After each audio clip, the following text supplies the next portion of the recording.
For today's video, magluluto ako ngayon ng adobong tahong. Ayan, fresh na fresh yung ating tahong at ito ay nakuha ko sa dagat. So ito yung ating ingredients: chili, ginger, laurel, bay leaves, no? Laurel kasi sa Pilipinas, ano tawag natin. And then onion and garlic. So meron din tayo ditong seasoning, Kikkoman soy sauce and dato puti. Ayan, no? So, sisimulan na natin. Ayan, nag-init na ako dito ng kawali. Yan, hintayin lang natin. Init na siya.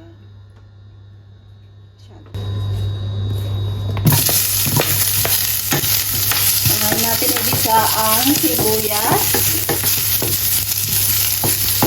Tingnan natin ang garlic.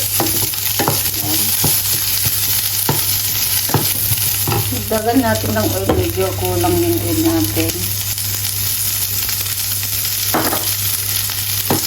And then yung ginger. Maya natin ilagay yung chili, baka masyadong maanghang. Ayan. Tunog na. Hindi naman ako experte sa pagluluto, pero try lang kasi napakarami namin muscle ngayon. At ilagay na natin ang ating fresh tahong.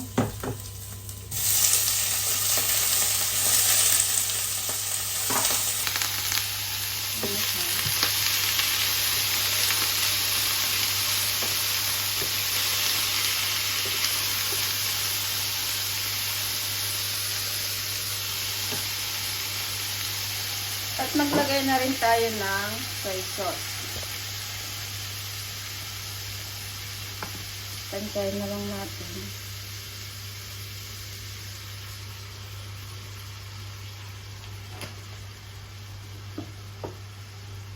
Ayan.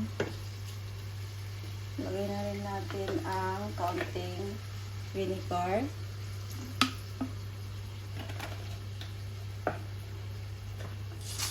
Lagyan din natin ng black pepper. Kunting luto na lang siya kasi luto na talaga yung ating tahong at pinakuluan ko na yan.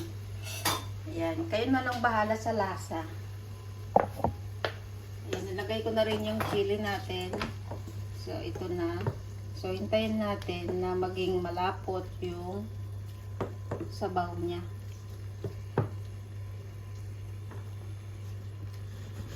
First time ko magluto ng adobong tahong. Tatakpan ko na lang muna. Nalagay ako ng brown sugar. Ayan.